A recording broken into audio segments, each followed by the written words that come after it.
Bienvenidas y bienvenidos a este curso del tema de actitudes y valores sociales. En esta primera clase vamos a ver todo lo que tiene que ver con esta formación de actitudes, sus conceptos, componentes, funciones. También veremos las teorías más relevantes junto con sus respectivos autores y esas medidas de las actitudes. Vamos a ello.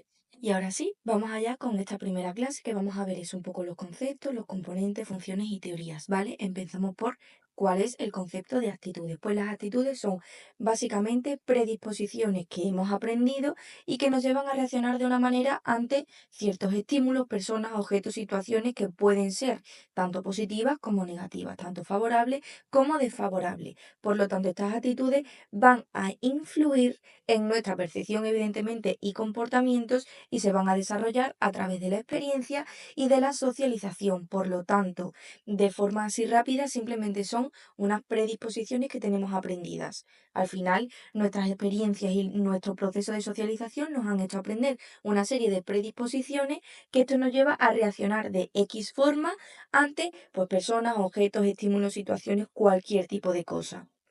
Y ya os digo, puede ser tanto positivo como negativo, ¿vale? ¿Cuál es el concepto que propone Van der Zanden? Lo leo. Es la tendencia o predisposición, lo que hemos dicho, adquirida y relativamente duradera a evaluar de determinado modo a una persona, suceso o situación y actuar en consonancia con esta evaluación. Por lo tanto, este autor lo que dice es que básicamente es una predisposición que hemos adquirido, como bien hemos dicho anteriormente, que es duradera y de lo que se propone es un proceso de evaluación, por así decirlo, de evaluación pues a una persona, a una situación o a cualquier tipo de suceso y por lo tanto actuar acorde con esta evaluación que hemos hecho.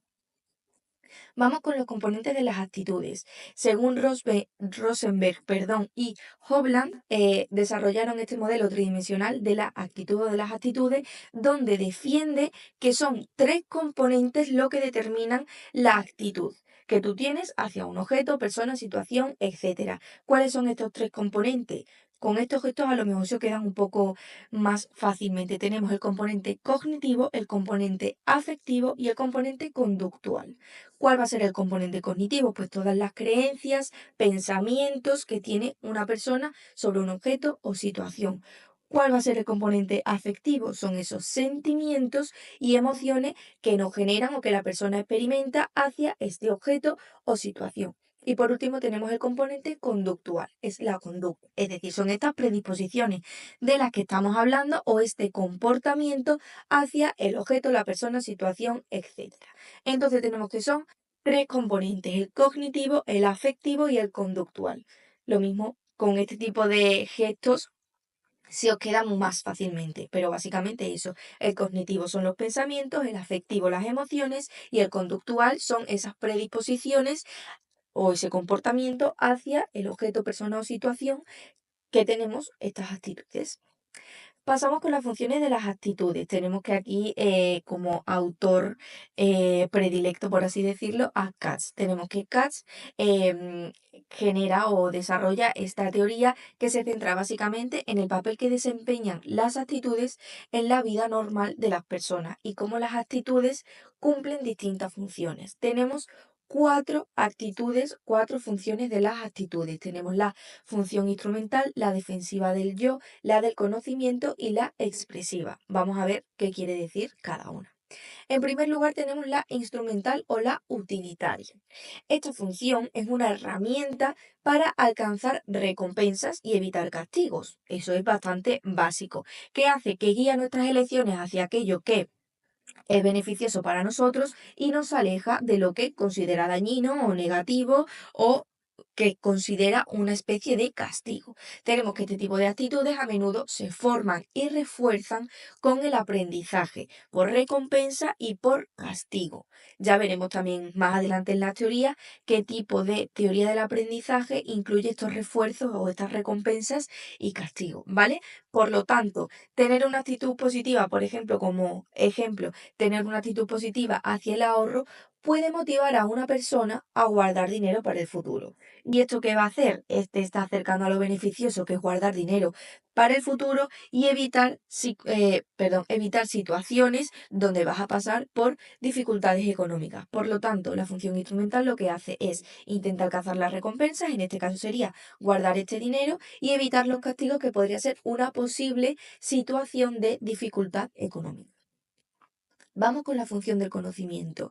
Esta función lo que trata es de organizar, interpretar, categorizar toda la información del entorno y nos va a proporcionar una imagen o un marco mental que simplifica la complejidad del mundo. Es decir, va a organizar de tal forma lo que percibimos para que todo lo complejo se simplifique, básicamente. Tenemos que permitir a las personas responder ante nuevas situaciones basándose en las creencias y en las experiencias previas. Por lo tanto, un ejemplo, las actitudes frente a culturas pueden al final ayudarte a interpretar y entender prácticas sociales desconocidas. Por lo tanto, basándote en las creencias y en tus experiencias previas, pues vas a interpretar de alguna forma más sencilla, por así decirlo, las prácticas sociales que son desconocidas para ti porque forman parte de otra cultura. Luego tenemos la función expresiva, que es la que te ayuda a manifestar tus distintos valores, creencias, principios. Al final te sirve como una extensión de tu propia identidad y el sentido de pertenencia que tú tienes a un grupo, a una causa. Por lo tanto, conecta las actitudes con ese sentimiento de autoexpresión, con ese sentido de propósito. Por lo tanto, te va a ayudar como persona a reafirmar tu propia identidad en las diversas interacciones sociales que tenemos en el día a día. Un ejemplo claro de ello es mostrar orgullo, sentirte orgulloso por pertenecer a una comunidad o a un colectivo específico. Luego, por último, tenemos la función defensiva del yo. Tenemos que esta función principalmente lo que va a hacer es proteger tu autoestima. ¿Por qué? Porque va a justificar y a racionalizar las acciones que tú estás llevando a cabo y que podrían amenazar a nuestra autoimagen. Por lo tanto, ayudan a proteger a la autoestima, justificando y racionalizando acciones que pueden amenazar a ti mismo, que te pueden amenazar a ti o a tu propia autoimagen. Tenemos que es fundamental esta función para lograr mantener un equilibrio emocional y poder protegernos de la disonancia cognitiva, es decir, de esa incomodidad que puede surgir al tener unas creencias y comportamientos que no son consistentes y que no tienen mucho sentido, por así decirlo, porque no concuerdan. Un ejemplo de ello es justificar el fracaso de un examen atribuyéndolo a la dificultad del examen en sí, en lugar de decir, pues mira, no me lo he preparado bien. Por lo tanto, importante tener en cuenta que las funciones no son excluyentes. Un ejemplo de ello, por ejemplo, cuando tenemos una actitud positiva hacia el ejercicio, esta función instrumental puede ser ayuda a mantener la salud. La función del conocimiento te puede decir simplifica la toma de decisiones relacionadas con el bienestar. Y la función expresiva, pues al final reflejas un compromiso con un estilo de vida activo. Por lo tanto, muy importante tener en cuenta que estas funciones no van a ser excluyentes. Vamos con las propiedades de las funciones, que son un total de 6. En primer lugar, tenemos la valencia, es decir, si indica al final si una actitud es positiva, negativa o neutral hacia este objeto, situación, persona, etc. Luego tenemos la intensidad, que al final va a medir la fuerza o el grado de compromiso con una actitud. Luego la multiplicidad. ¿Esto qué quiere decir? Se refiere al número de componentes, creencias, sentimientos que conforman esta actitud. Luego tenemos la ambivalencia, que ocurre sobre todo cuando una actitud tiene elementos positivos y negativos, cuando tenemos los dos lados opuestos, pues al final puede generar conflictos internos y ahí tenemos esta propiedad de la actitud. Luego tenemos la centralidad, que es denota, por así decirlo, esa importancia de una actitud dentro de todo lo que es el sistema de creencias y valores de un individuo. Y por último, la flexibilidad, que no es más que esa capacidad de una actitud para cambiar. Es decir, pues ante nuevas experiencias o información, no somos los mismos y nuestras actitudes no son las mismas cuando nuestra experiencia a lo largo de los años o a lo largo del tiempo va cambiando. Entonces tenemos que estas son las 6 propiedades de las actitudes. Vamos ya con las teorías más relevantes. En primer lugar tenemos la teoría del aprendizaje social de Bandura. Esta teoría principalmente lo que nos dice es que para adquirir estos conocimientos, habilidades y actitudes lo hacemos desde la observación, la interacción y la colaboración. Es decir, este tipo de aprendizaje social lo que nos dice es que a través de la observación aprendemos a hacer, decir cualquier tipo de cosa, es decir, cualquier tipo de situación que requiera un aprendizaje, que al final son todas, lo hacemos a través de la observación y de la imitación o el modelaje. Entonces, ¿cuáles son los elementos claves del aprendizaje? Tenemos por un lado los procesos de adquisición, es decir, de adquirir esta conducta, que en primer lugar es la atención. Al final tú tienes que tener atención a una situación o el refuerzo para que esto pueda aprenderse. Un ejemplo muy fácil. Si le prestaras más atención a Messi, aprenderías mejor la conducta de jugar a fútbol que a Manolo, que al final a él no lo conoce a nadie y no sabe jugar a fútbol como sabe hacerlo Messi. Y luego tenemos los procesos de ejecución, que tenemos que es esa reproducción. Cuando ya hemos tenido atención a lo que queremos aprender, luego tenemos la reproducción, que es esa imitación o modelaje de la conducta. Básicamente es el esquema de acción y es necesario contar con las capacidades físicas para realizar la conducta. Por lo tanto, jugar a fútbol y practicar las jugadas que anteriormente has visto que Messi ha hecho. Luego, dentro de esta reproducción es muy importante la motivación, es decir, este valor de querer aprender una conducta y de tener una motivación básica para querer aprenderla. Por lo tanto, para mí es muy importante, por ejemplo, ganar el partido, por lo que voy a estar motivado para aprender de Messi teniendo esta atención y practicándolo. Entonces, aquí tenemos un poco cómo es ese proceso de aprendizaje social que nos quiere enseñar Bandura. Luego, por otro lado, tenemos el análisis experimental de comportamiento que nos dice Skinner, que básicamente lo que se trata son comportamientos operantes, ese condicionamiento operante que nos viene enseñando este autor, que al final es todo aquello que opera sobre el entorno, produciendo unas consecuencias que pueden ser favorables o desfavorables. Esto el autor lo explicó a través de un experimento que hizo con palomas. Metiendo una paloma en una caja, la caja tenía una palanca y un comedero. Entonces, la palanca, que es el estímulo, lo que te dice es ese elemento del ambiente que va a influir en la conducta del sujeto. ¿Por qué? Porque cuando la paloma tira de la palanca, la consecuencia directa, que es el resultado de la respuesta, es esa comida. Entonces, la paloma lo que hacía es que aprendió a que cuando le daba la palanca iba a recibir comida.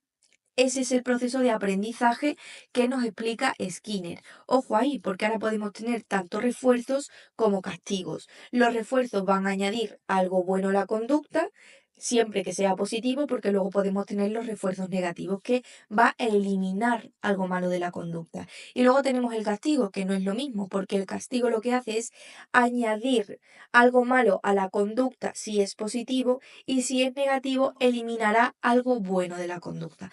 Puede ser un poco lío, pero con el ejemplo de la paloma, con la palanca y la comida, es mucho más fácil de entender, ¿vale? Pasamos a las actitudes de figura y actitudes de fondo de Rockedge, de este autor. Tenemos que las actitudes de figura hacen referencia a un objeto o situación específica, por ejemplo, un problema social. Luego tenemos las actitudes de fondo que van a hacer referencia a todo lo que tiene que ver con los valores, creencias que son fundamentales. Por ejemplo, la justicia. Vamos con la teoría del rumor de Alport y Postman. La teoría del rumor básicamente lo que nos dice es la forma en la que se va traspasando o en la que se difunde un rumor. Y son tres las fases básicas por las que se difunden los rumores. En primer lugar, tenemos la nivelación, que es la primera etapa. Si pensáis en cómo al final todos hemos sido objetos de, nos han llegado rumores, e incluso hemos difundido algún tipo de rumor, pues pensar en cómo se hace. En primer lugar, que tenemos que esta etapa de la nivelación, que es la primera, se presenta el rumor. Se presenta el rumor que a menudo es difundido por una persona o un pequeño grupo.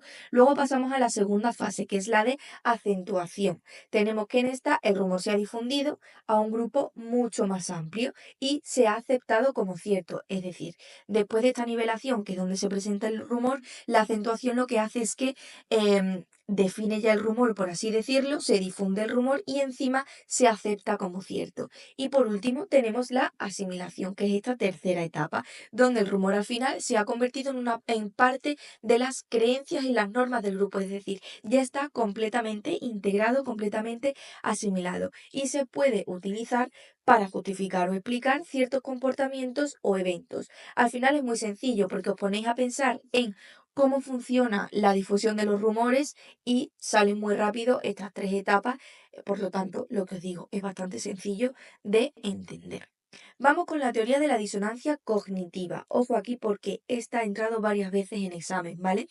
De Festinger. Tenemos que es un enfoque dentro de la psicología social que explica cómo las personas buscan mantener una coherencia, es decir, que tenga sentido, por así decirlo, entre sus pensamientos, que son las cogniciones, sus emociones, que son los afectos, y los comportamientos, como hemos visto antes, que eran estos componentes de las actitudes, las cogniciones, las emociones y los comportamientos, pues básicamente esto lo que trata es de alinear o de mostrar una coherencia entre estos tres tipos de componentes. Por lo tanto, lo que os digo, alinear estos pensamientos, estas emociones y por tanto, por último, estos comportamientos llegan a esta disonancia cognitiva.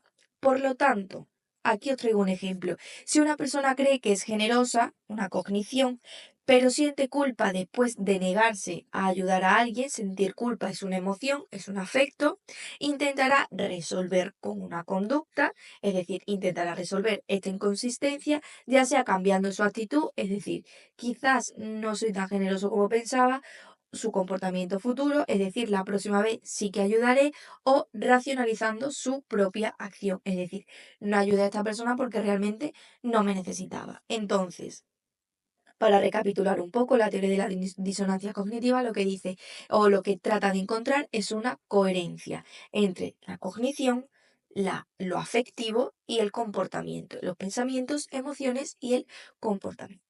Esto al final se queda, ya os lo digo.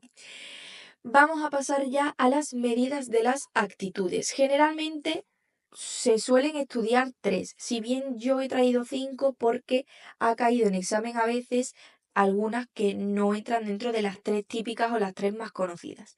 En primer lugar tenemos la escala diferencial o la experimental de Thurston. Tenemos que esta mide las actitudes o las opiniones, aporta una forma más consistente, por así decirlo, o estandarizada de analizar y comparar los datos, que aquí es donde encontramos la diferencia. ¿Cómo se construye? Pues una serie de afirmaciones, seleccionas las frases, perdón, más representativas para los encuestados, que deben marcar con cuáles están de acuerdo, es decir, con cuáles se sienten más representados, valga la redundancia. Por último, al final se obtiene una serie de puntos y luego ya pues se pasará a todo el análisis de datos. Este, por ejemplo, es un ejemplo de cómo sería la escala diferencial. Pues tenemos distintos valores, distintos ítems y luego si estamos de acuerdo o desacuerdo.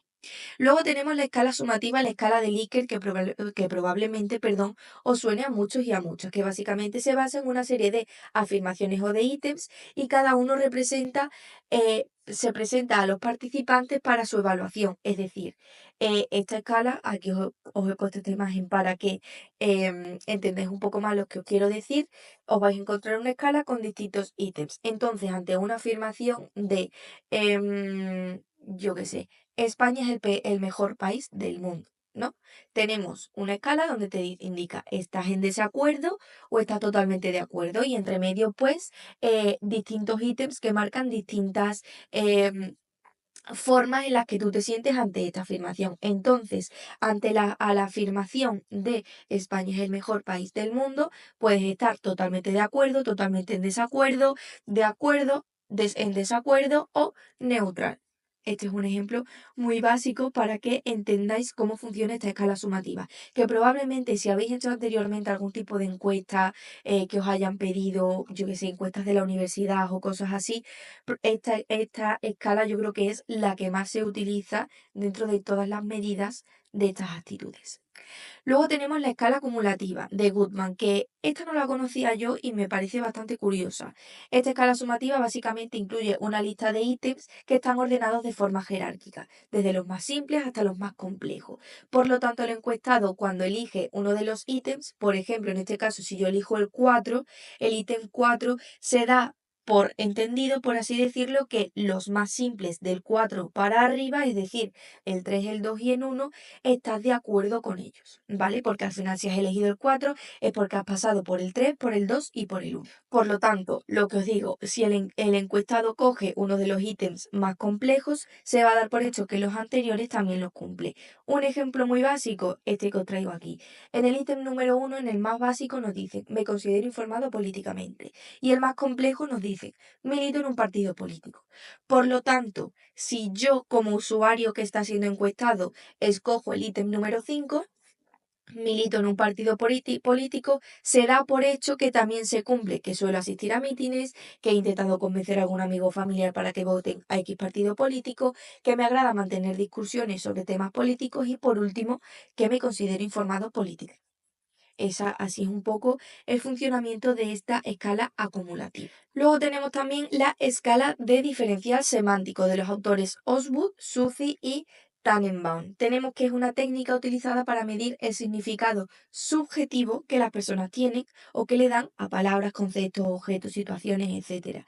¿Cómo funciona esto? Vamos a poner un adjetivo negativo a un lado, un adjetivo positivo al otro lado y una escala de 7 puntos, del 1 al 7. Por lo tanto, la persona va a marcar su nivel de cercanía hacia un extremo u a otro. Por ejemplo, si queremos ver si algo está anticuado o es moderno y qué piensa esa persona sobre eso, pues ponemos el adjetivo negativo, por así decirlo, que es anticuado, el adjetivo positivo, por así decirlo, que es moderno, que al final esto no tiene ninguna connotación positiva o negativa, pero bueno, para que lo entendáis cómo funciona. Y luego la escala de 7 puntos. Y ya tú eliges entre si te sientes más anticuado, pues entonces elegirás más hacia la izquierda, en este caso, que es ese adjetivo negativo, o hacia la derecha, que es más moderno. Por ejemplo, frágil y resistente, o difícil de usar, o muy intuitivo.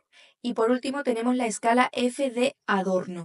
Tenemos que este autor, el propósito principal con el que elaboró esta escala es para medir la tendencia de una persona hacia el fascismo y hacia el autoritarismo. Por lo tanto, tenemos que al final no es una creación de escala en sí, porque como vemos, son 30 afirmaciones con una escala de tipo Likert de 6 puntos, ¿vale? Entonces utiliza la escala sumativa o la de Likert para realizar esta escala que pretende medir, pues eso, si una persona tiene una tendencia hacia el autoritarismo. Tenemos que al final los participantes pues indicarán su nivel de acuerdo o desacuerdo y dependiendo de las afirmaciones van a reflejar distintas creencias que pueden indicar, pues eso, una inclinación hacia, el fascismo o el autoritarismo. Por ejemplo, ejemplos de preguntas o de afirmaciones que muestran esta escala. Obedecer a la autoridad es una de las virtudes más importantes que un niño puede aprender.